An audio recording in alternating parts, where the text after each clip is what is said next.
Here he is at last, the mystery man of India. Our first glimpse as the Rajputana came alongside at Marseille. And there's a woman of whom you've probably all read, but never seen in a picture. Miss Madeline Slade, the English daughter of an admiral, who now prefers to be known as Malara Ben. She's one of Mr. Gandhi's most devout disciples.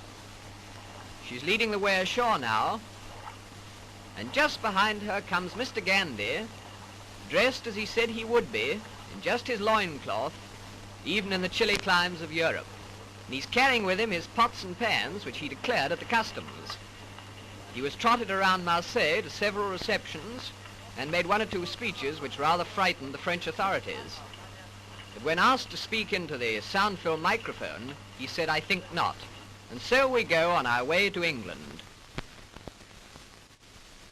Well, here we are at Folkestone, with the Biarritz coming alongside, and as Gandhi said, in proper English weather, pouring rain and bitterly cold.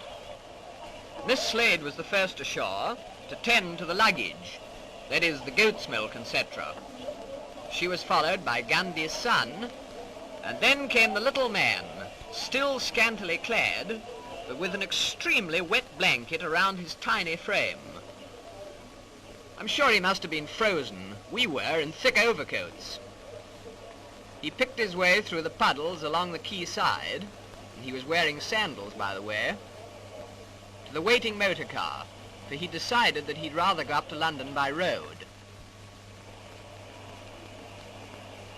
He insisted on sitting up in the front seat with the driver. He said that he could see better that way. So he tucked himself in, and so off to London, whilst his followers went by the boat train. In town, quite a lot of people had waited in the pouring rain outside the Friends Meeting House on the Euston Road to see what he really looked like. But at first they were quite disappointed, because he went in the back way. But shortly afterwards he left by the front way. And then they really did see quite a lot of him, even his knees.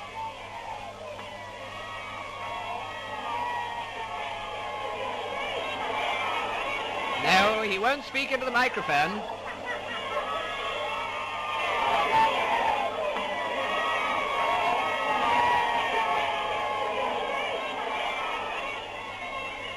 And so to his poplar home, where we leave this bizarre little man, whose coming has caused so much comment, complete with loincloth, spinning wheel and goat's milk, feeling sure that he cannot complain of his reception